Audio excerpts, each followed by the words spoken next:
Hello, आज आपण marksheet कशी बनवायची त्याच्याविषयी माहिती घेऊया. मार्कशीट बनवण्यासाठी आपण एक्सेल टूलचा वापर करूया. सर्वात पहिल्यांदा आपण एक्सेल स्टार्ट करूया. स्टार्टमध्ये ऑल प्रोग्राममध्ये मायक्रोसॉफ्ट ऑफिस याच्यामध्ये आपण एक्सेल प्रोग्राम ओपन करणार आहोत. आता एक्सेल प्रोग्राममध्ये मार्कशीट बनवण्यासाठी सर्वात पहिल्यांदा ब्लँक वर्कबुकला मी इथे क्लिक करतो. ब्लँक वर्कबुकला क्लिक केल्याच्या नंतर आपण मार्कशीट बनवूया. मार्कशीट बनवण्यासाठी तुम्हाला काही हेडिंग्स इथे लिहायचे आहेत. तर आपण सुरुवात करूया. वरती 2-3 ओळी सोडून खालून यायतून सुरुवात करूया. नंबर, बाजूला नेम, त्याच्या बाजूला आपल्याला काही सब्जेक्ट घ्यायचे. तर आपण एक्झाम्पल सब्जेक्ट घेऊया. Subject 1, subject 2, subject 3, subject 4, subject 5, subject 6. तर त्या सब्जेक्ट 1, 2, 3 ऐवजी तुम्ही मराठी, हिंदी, इंग्लिश, संस्कृत असे विषय इथे टाईप करू शकता. या सेलमध्ये माहिती लिहिल्यानंतर एंटर की प्रेस करायची. आता तुम्हाला ह्या विद्यार्थ्यांचं काय काय काढायचं आहे. तर तुम्हाला यांची टोटल, त्याच्यानंतर तुम्हाला यांचं पर्सेंटेज, त्याच्यानंतर तुम्हाला विद्यार्थ्यांचा रिझल्ट दाखवायचा आहे, यांना रिमार्क द्यायचा आहे. अशा ह्या हेडिंग आपण इथे वापरले जे आपल्याला कॅल्क्युलेट करायचे. तर सुरुवात करूया. इथे आपण पहिले सॅम्पल माहिती भरूया एक 5-10 विद्यार्थ्यांची. जसं की मी इथे एक भरतोय. एक विद्यार्थ्याचं, एखाद्या विद्यार्थ्याचं नाव, जसं की मी नाव लिहिलं अथांग. तर या विद्यार्थ्याला मिळालेले काही मार्क मी ते एंटर करतो. 88, 88, 88, 88, 88. अशा पद्धतीने मी काही एक्झाम्पल मार्क इथं लिहिले. असं तुम्ही कंटिन्यू करत करत पाहिजे तेवढी माहिती भरून घ्या. आता जास्त वेळ नसल्यामुळे आपण एक्झाम्पल माहिती इथे कॉपी करूया. या इथे मी माहिती टाईप केली अशा पद्धतीनं. आता या इथे मी ॲटोफिलच्या सहाय्याने हे नंबर ॲटोफिल करून ठेवतो. अशा पद्धतीनं माहिती जी आहे ती तुम्ही अशी भरून ठेवा. आता महत्त्वाचं पोहूया आपण कॅल्क्युलेशन करणं. आपल्याला काढायचे टोटल, पर्सेंटेज, रिझल्ट आणि रिमार्क. तर टोटल काढण्यासाठीचा फॉर्म्युला आहे सम. सम आपण ॲटोमॅटिक पण कॅल्क्युलेट करू शकतो, पण आपण मॅन्युअली कॅल्क्युलेट करूया. तर कुठलाही फॉर्म्युलाची सुरुवात इक्वल टूने आपण करत असतो. त्यानंतर याच्यामध्ये आपल्याला आपल्या फॉर्म्युल्याचं नाव आहे सम. तर आपण SUM असं लिहू शकता. तुम्हाला एक यादी आलेली दिसते. याच्यातून सम याला डबल क्लिक करून घ्या किंवा कंस शिफ्ट दाबून कंस घ्या. असं कंस घेतला मी.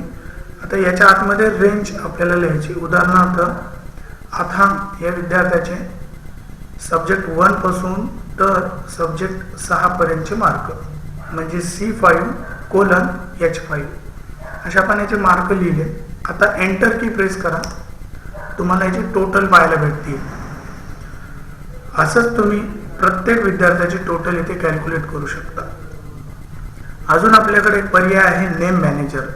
म्हणजे अथांग विद्यार्थ्याचे पहिल्या विषयापासून तर 6 विषयापर्यंतचे मार्क. याला आपण या नेम बॉक्समध्ये नाव देऊया NUM1 आणि एंटर की प्रेस करूया. किंवा याला आपण सिलेक्ट करूया आणि याला नाव देऊया रेंज 1. आता ह्या सिलेक्ट केलेल्या रेंजचं नाव आहे रेंज 1. आता रेंज 1ची बेरीज कशी करणार पहा. इक्वल टू SUM इथे डबल क्लिक करा. आता आपल्याला बेरीज रेंज 1ची करायची आहे. अथांगच्या सगळ्या सब्जेक्टची बेरीज करायची आहे, ज्याला नाव दिले आपण रेंज 1. अशा पद्धतीने देखील तुम्ही बेरीज करू शकता. तर एका विद्यार्थ्याची आपण इथे बेरीज काढली. आता सर्व विद्यार्थ्यांची कॅल्क्युलेट करण्यासाठी सिम्पली या इथे कर्सरने इथे ब्लॅक कलरचा प्लस सिम्बॉल पाहायला भेटतो, इथे डबल क्लिक करून घ्या. अशा पद्धतीने सर्व विद्यार्थ्यांची टोटल तुम्हाला इथे पाहायला भेटेल. तर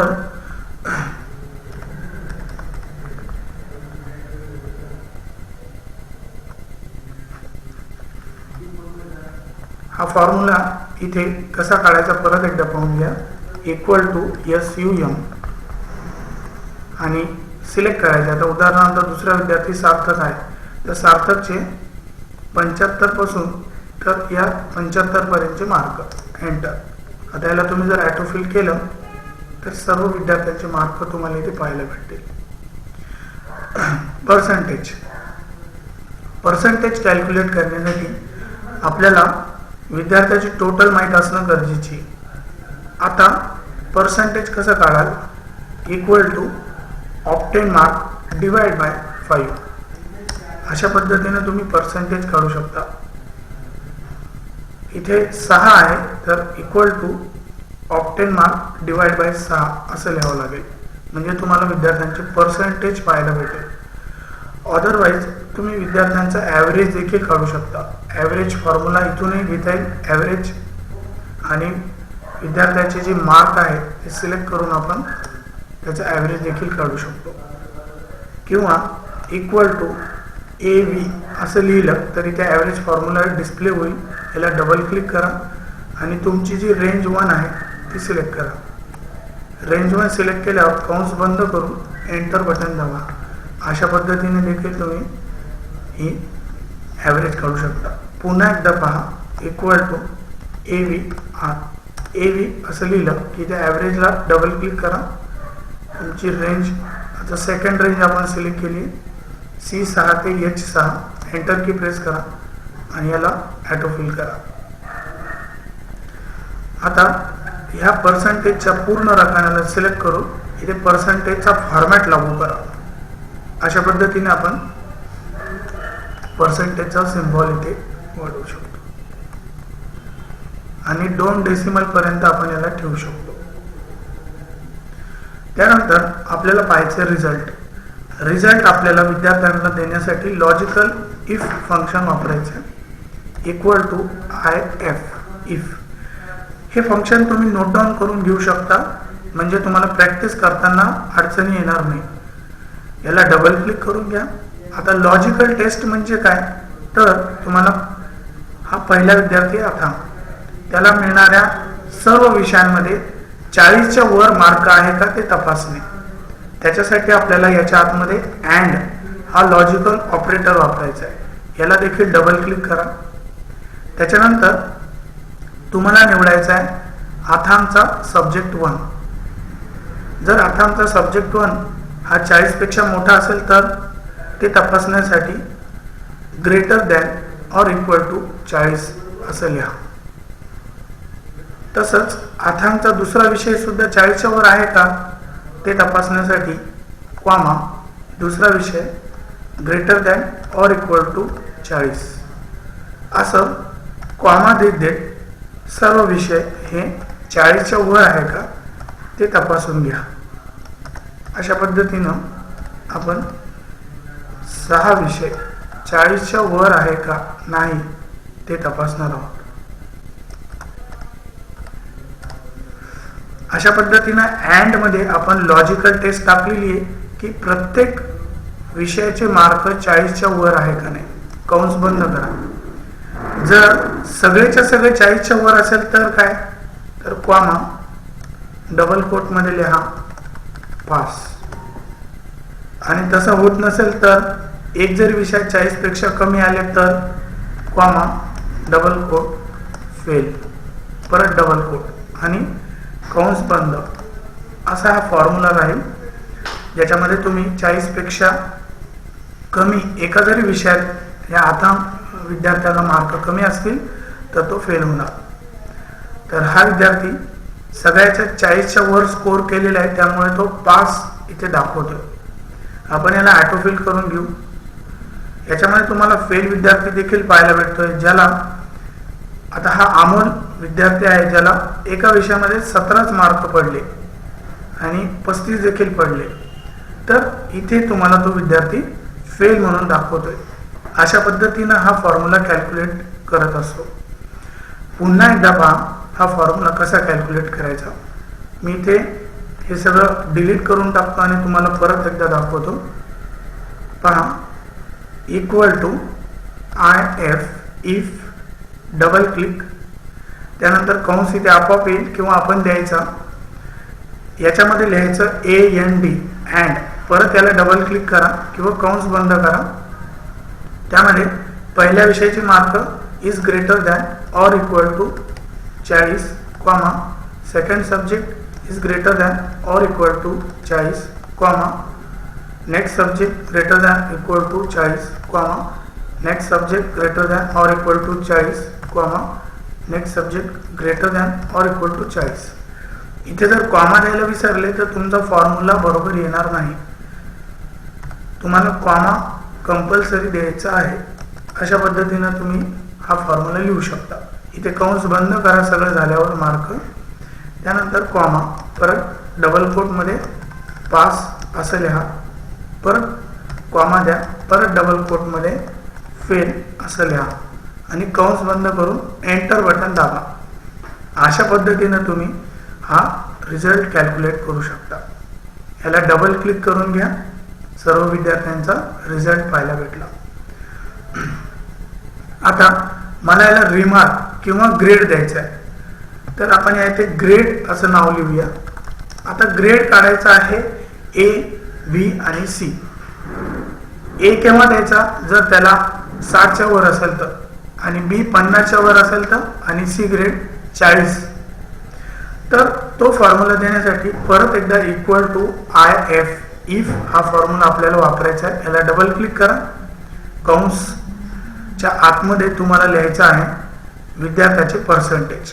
आता आपण ह्या फॉर्म्युलेला ट्रीट करण्यासाठी अथांगच्या पर्सेंटेजला क्लिक करूया, म्हणजे इथे क्लिक करूया आणि या पर्सेंटेजला PER असं मी इथे नाव देतो आणि या इथे मी एंटर बटन दाबतोय. आता अथांगचे जे पर्सेंटेज आहे त्याला PER हे नाव त्या सेलला आपण दिलेलं आहे.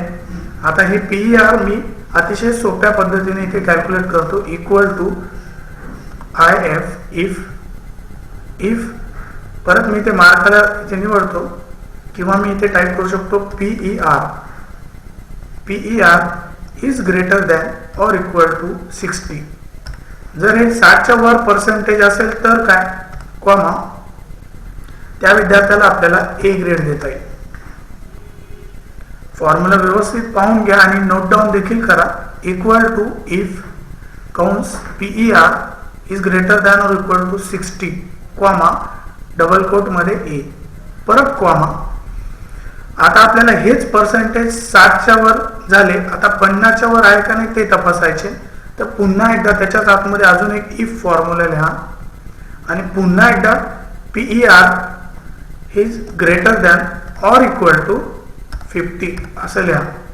जर हे 50च्या वर असतील तर त्याला आपल्याला B ग्रेड डबल कोट मध्ये टाईप करायचा आहे, कॉमा.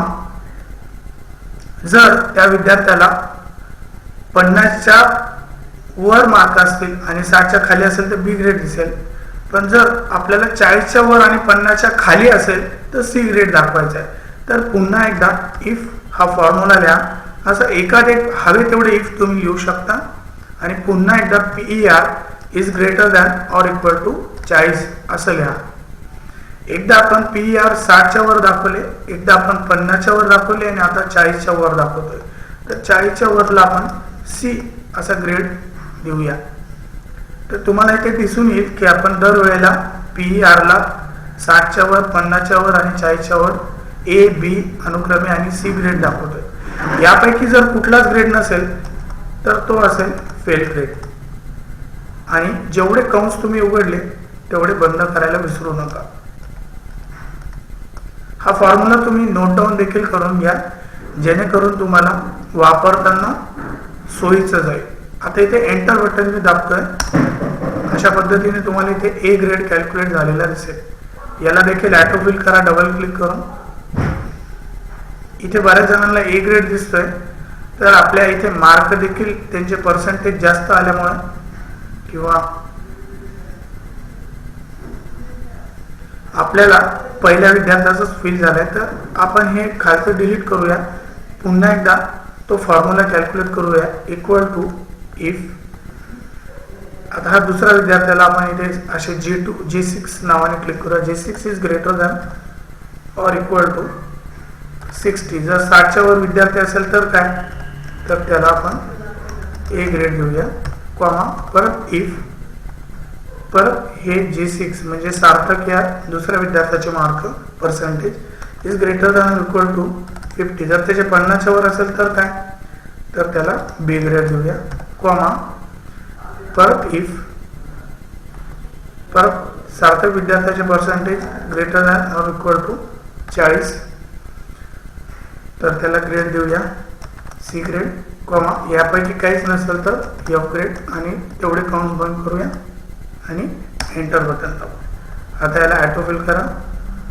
आता तुम्हाला पाहायला भेटेल की जो फेल विद्यार्थी आहे त्याच्या समोर एफ ग्रेड भेटलाय आणि जो विद्यार्थ्यांना काही कमी गुण आहेत त्यांना बी ग्रेड देखील भेटलेले आहे.